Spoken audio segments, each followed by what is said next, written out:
Disappointed doesn't even begin to describe my experience with Opus Clip.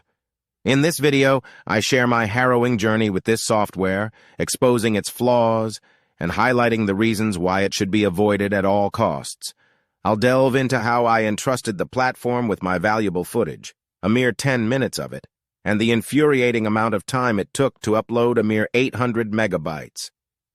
Opus Clip promised that I could navigate away and be notified when the process completed. I trusted Opus Clip. But what happened next? Woke up the next day to find no emails, no notifications, and no clue as to the whereabouts of my uploaded footage.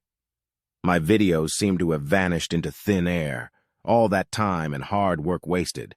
I gave Opus Clip my video on a silver platter, and this is the thanks I get. My ultimate conclusion that this platform seems more like a scam than a trustworthy software. It will not work unless you disable your VPN, leaving your computer vulnerable. Furthermore, the chat message box at the bottom right of the screen has no live support and false promises. Be sure to follow my account for more AI tech reviews, as I will unravel the good and expose the bad AI tech platforms out there.